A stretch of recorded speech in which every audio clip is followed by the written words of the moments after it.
Hello, captains, and welcome back to Microsoft Flight Simulator. We are continuing and finishing up the Northeast Megalopolis bush trip in the Diamond DA62 aircraft.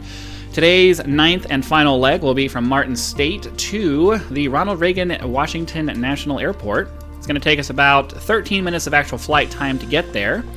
So let's go ahead, hop in. You guys can see the full route that we've taken so far to get here. As we're loading, be sure to click that like button if you end up liking this video. Subscribe to the channel if it's fun and you want to see more content as we continue through these bush trip journeys. And click that join button if you've been watching for a while and you have a desire to help the channel grow in a more tangible way. We're going to have to hop into the aircraft as we get here and set up our GPS because unfortunately the developers never got around to making sure that these bush trips reset your GPS to the next waypoint from where you're starting. It always ends up going back to the first waypoint in the second bush trip. I'm not sure why they did that, but that's how it works. So we always end up having to come in here and advancing to the... Oops, not that. God dang it. Hold on, I gotta... Oh, no, clear, no. Can you... Okay, there we go. Okay, get out of the way. And then oh, come on. Can you... Oh, because I have to actually press the button. Can I... Nope. Clear. And then I have to actually press that. Okay. Ugh, so irritating. It would be nice if they had actually set these up so that it just automatically went to the next waypoint from where you're on the ground from. So we need to get a POI 51. We'll do a direct 2 for that. Eventually, if it will, like, hurry up. Come on. All right, here we go. We'll do direct to there. Scroll down and activate that. So now our GPS is set up. Let's get ourselves looking at the... Here we go. Get our takeoff trim set. Looks like it's already set at the takeoff trim, so that's good. Flaps set for pitot heat on. Our flaps are going to be set for takeoff. There we go. Landing gear is good. Everything else is good. All right. Get our parking brake turned off and advance the throttle. Oh, you know what? Hold on. Before we do that, I always forget to set up my altitude stuff. So let's get our altitude set properly here. 1,500 feet. Doop. Okay, get our CDI set to GPS, get our, let's see, vertical speed set to about 1,000 feet per second, so that way when we kick on the autopilot it works. All right, now we can get in the air. I have to do this every time, so those of you who put up with that, I appreciate it. Sometimes I could just start the video after that, but I really want you guys to have a visual of what the flight actually is from the loading screen. And there's no real way for me to do that. Aside, well, I mean, I guess I could put a cut in there. I should try to remember to do that from now on. So we're going to get off the ground here. Get off the ground. There we go. Positive rate, gear up. Pitch trim so that we can maintain our climb. And then once we're settled, I can set the autopilot. So, autopilot, there we go. And that should be it. Oh, helps to actually set the nav mode, huh?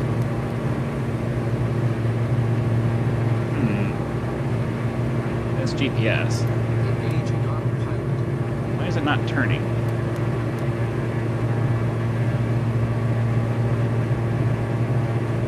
Okay, here we go again with autopilot issues. I'm not sure what's going on here. Is it...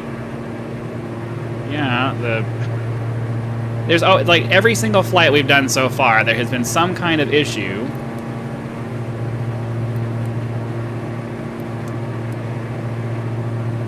Where it just refuses.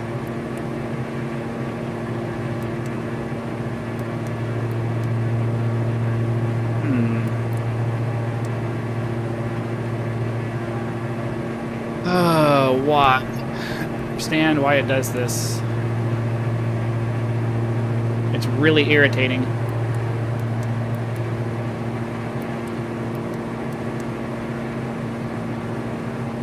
Okay, well,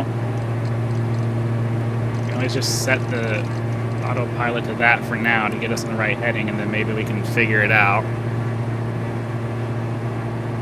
Yeah, I don't know. If maybe you can leave in the comments why the GPS system does this sometimes, because, you know, I have it set to nav mode, and clicking on nav mode should align it with our path here, but it's not. I don't know why. Anyways, the format for this is I read off our next point of interest as we're heading off in that direction. So we're going to lift into the sky and head southwest of Baltimore, using the city's inner harbor as a key visual reference. Baltimore is the most populous city in Maryland and is notable for its harbor and as a center of education and technology. Oh, there you go. So we have 7 miles, that'll be a couple of minutes. This is a relatively short flight compared to some of the other ones that we've done that have been, you know, 25 to 35 to 40 minutes sometimes long. So this will be pretty short. I'm thinking that the next trip is going to be the California Dreaming trip. I have already completed that on my personal time, but I think it's a really good trip, and it kind of goes with what we've started so far because it is basically the other side of the country. So we've done an East Coast bush trip, we can do a West Coast bush trip, and then after that, I'm thinking we could go down to Patagonia to do that trip down there. Because it's kind of fun, and it's, you know, it's kind of pretty, it's kind of nice, it's all of those things. We can we can head over there and do that. So I would like to see if I can get this to actually go with the GPS stuff now.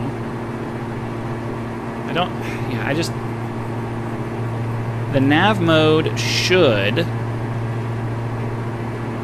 we have the CDI set to GPS, so I don't know why it's not automatically going. I'm not aware of any other settings that you have to do to make this work, as long as this is set to GPS and the nav mode is on.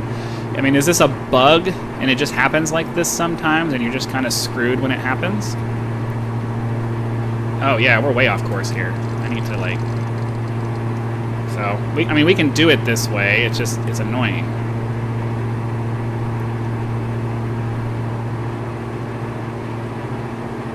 It is what it is. There's nothing I can do about it. We gotta live with it. But this is, seriously, every single flight that we've had so far has had some kind of issue with either the navigation or the plane or something that something's not working the way it's supposed to, either because of user error, which has been the majority of the problems, or because of something like this where I'm pretty sure I'm using it right. I've never had to worry about this before. So are you gonna... Nope, it's not. So we'll just have to adjust our heading. Let's see, let's zoom this out a little bit so I can actually put the heading marker right on it. Okay, I mean, we can do it this way if we have to, it's just really irritating. Anyways, next point of interest is Columbia. Set a southwest heading from Baltimore, passing over the Patapsco River and to the city of Columbia, which lies on the western shore of Lake Kittamaqundi. A key visual reference as it is the largest body of water along this corridor of flight. So I guess we're going to see a really big body of water as we're going. This is not letting us... It's not letting us scroll up and down. It's not giving us an image of the airport that we're flying to, so that's weird. Usually they give you a nice picture of what the airport looks like so that as you're approaching it, you don't have any issues. Just double check and make sure our heading is still... Yeah, as we get closer, we have to fine tune it just a little bit. Excuse me. So yeah, I'm thinking California Dreaming next. I kind of like that because one of my favorite planes is the Cessna, the Grand Caravan. I don't know why, it just did. What are we doing? Oh, is it finally... Okay, it's finally giving me the GPS lock on there. I don't know what happened. Was it simulating some kind of... We were outside of the GPS satellite range or something? I mean, I don't know what was going on there. It seems like it's trying to track the GPS course now, so don't know what happened, but at least it's working now. Has to be some kind of bug, because I didn't do anything. It's just all of a sudden it's working now. Very strange, very strange. But at least now we can just be on course and make best time to our destination, which is helpful. Down to 6 miles, which is going to be... We're doing almost 180, so 6 times 3 is 18. So we should be covering about a mile every 20 seconds or so. So another minute, minute and a half, something like that.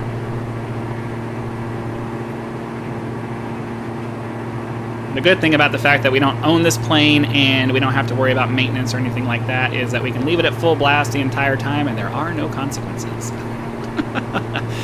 Yeah, and then I think it refuels us between every stop because I don't immediately advance and continue. I think every time we load it, it fills up our fuel. I think it does. I don't think it's going to give me that information. But, I mean, I can look at the fuel, I guess. There's a fuel gauge over here somewhere.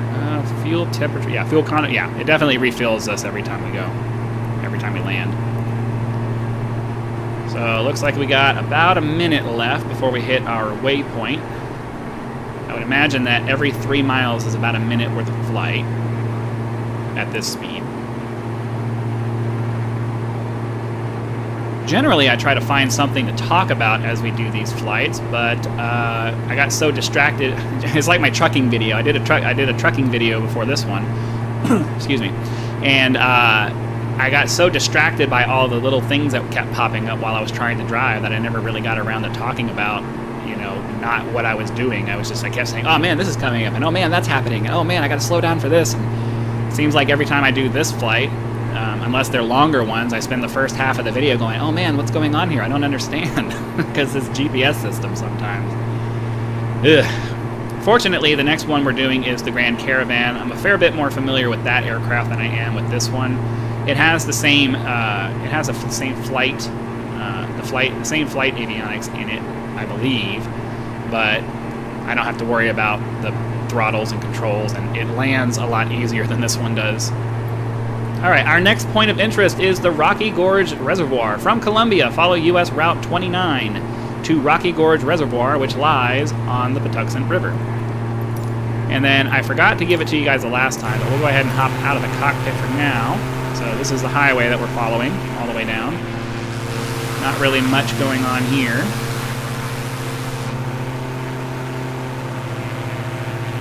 So, yeah. I generally don't like to go outside of the cockpit for realism purposes because, you know, you wouldn't be able to do that in real life. But because this aircraft is so visually impairing, I go ahead and do that for these because you can't see anything. In the high wing aircraft that are available, you can generally kind of look down and to the left, and, you know, down and to the right, and you can actually see things on the ground. But when you try to do that here, well, there's a big engine and wing in the way, so most of your view is obscured. That's okay. We're already almost to our next destination there, so we need to get ready to start reading off the next one. POI 54 is going to be this one here, and then after that we're going to be coming in for a landing at our final leg of the journey. So we're going to go ahead and read this now. Continue using U.S. Route 29 as a guide, following it to the city of Silver Spring, a community that lies to the north of Washington, D.C. I think that's kind of funny that one of the waypoints is Silver Spring, because I recently watched all the Dave Chappelle specials on Netflix, and he's from there. Not that that has any relevance to what we're doing. It's just I've mentioned Dave Chappelle a couple of times in my videos just because he says something. I don't know. I don't like to get into politics. He's not on the opposite side of the spectrum from where I am, but he's in that general direction. I tend to be somewhere. I tend to lean towards conservatism on certain topics and very much towards liberalism on other topics. So I'm more of an independent than anything else. I don't like either tribe very much, but you know, that's America. You gotta live with what you got. But yeah, he makes comments every once in a while that makes me think about things, and I like that. And he made a big deal about in one of his specials about how he liked everybody to think that he was from the streets because he gave him the kind of cred that he wanted. He never bothered to correct anybody about it. So I always think that's kind of funny. Got about what 2.5 minutes or so until we reach this one. So the map up here is telling us that there's a POI 55, but that's not showing up here on this. So I don't know if maybe this is actually just trying to get us lined up for a landing. Yeah, this might just be trying to get us lined up for a landing so that we can just kind of whoop, pop in there and be done with it. We've already read off all of our points of interest, so I'm just going to go ahead and close off those because we don't really need them anymore. We'll hit this point of interest, curve off to the left, and then I guess once we hit that last waypoint before the airport, I'll turn off the autopilot. I'm not really sure how far away. That is. We are currently 4 miles away from the waypoint that we're at now, which means we're going to be another 4 or 5 miles to that one. So probably want to start slowing down before we hit that waypoint, so we have plenty of time to get lined up and get the gear down and do all of that stuff. And ideally, the last landing that we do will actually be a pretty decent one. I've had a couple of smooth touchdowns so far, but I don't know. I found the throttle on this aircraft very difficult to mess with because you don't have as much control over it as you would other aircraft, and the RPM sound doesn't really change very much depending on where you put it. So it's kind of hard to listen to what the engines are doing and use that as a gauge to what kind of thrust changes you're getting. And it's very weird for me because I'm used to just being able to hear that, at least in a propeller plane. Obviously, the F-18 that I was flying in DCS, you didn't really have that option. I mean, you still got a pretty audible change in the way the engines were performing when you did throttle changes, but you were more focused on you also had instruments in front of you that helped you kind of figure all that out as you were flying. So you don't really get that with this one because they don't have the heads-up display and all of that. So yeah, the next one is 6 miles away. So if that's 6 miles away, that means that. So that's 6 miles. Yeah, we're probably 10 miles out right now. You would normally call the tower to let them know that you're inbound, and you would start your descent. So I think we'll start pulling back on the throttle just a little bit to just start bringing the power back. But like I brought the throttle down to 3/4, and the RPM sound has not changed at all. So it's a little bit confusing because you make throttle changes, but you don't hear anything, and it's just not a fan. Not a fan of it.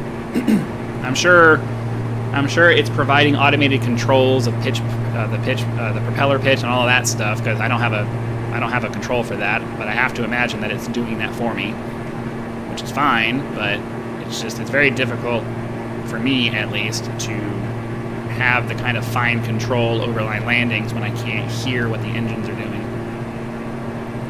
So the airport is right on the other side of the river. We can see it right there. I actually am going to pull back to half throttle now, so we can really start bringing that speed down.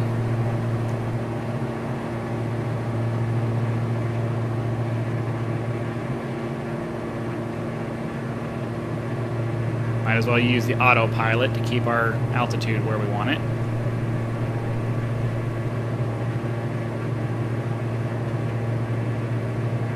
As a matter of fact, I think I am going to go ahead and turn that off now, because we don't really need it. We're lined up.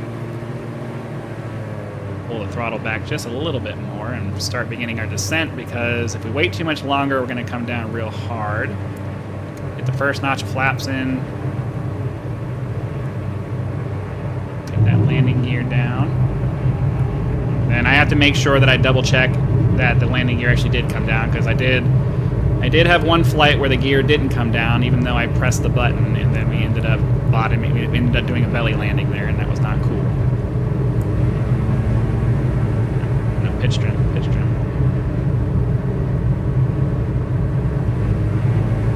Okay, so I don't want it to take forever to get there, but I also don't want to be super fast either. So I'm trying to balance keeping our speed up with maintaining a decent descent profile here. Seems to be a pretty decent crosswind too, so that's not the most fun thing in the world. The only problem with these bush trips is oh, the Washington Monument. Very cool. I didn't even notice that. Let's go ahead and get an external view of that, because I know you guys want to see stuff like that. Lincoln Memorial, Washington Monument. Very cool. Okay, sorry. Still have to be paying attention to our landing here. So let's we'll bring the throttle down because we are too high.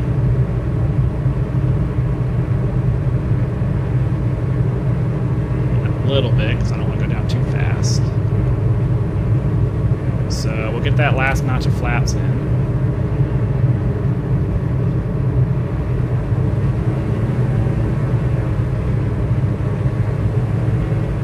One more verification that our landing gear is down, flaps are down.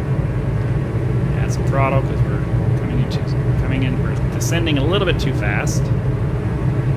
But I find that in this plane, I basically have to just keep the throttle moving like an F8, like I do in the F-18, because I can't ever just find that sweet spot. I imagine with more practice in this aircraft, I'd probably be able to figure it out, but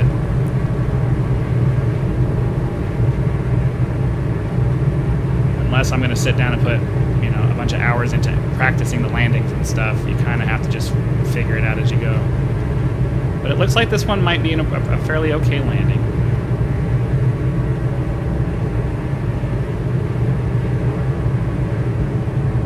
Should be in ground effect now.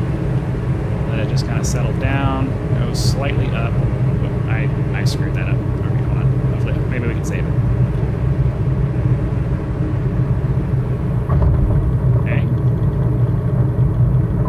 Not too shabby. All right, I think I can live with that landing. Not the best in the world, but also not super terrible. Come to a stop. Get some brakes going. Back on the yoke to get some aero braking. All right, there we go. All right, so hopefully you guys enjoyed that trip. Be sure to come back for the California Dreaming trip, which will be next, in the Cessna Grand Caravan. If you guys had fun, be sure to click that like button. Subscribe to the channel if you're not, so that when the next video comes out, it will show up in your video feed. And I do have channel memberships available for those of you who have an interest in that. You will, at the minimum, get early access to all of my videos with increasing benefits based on the tier that you select. So check out that list of tiers and decide if any of those are right for you. Your support is greatly appreciated. Again, thank you very much for your time, and I hope to see you for the next one.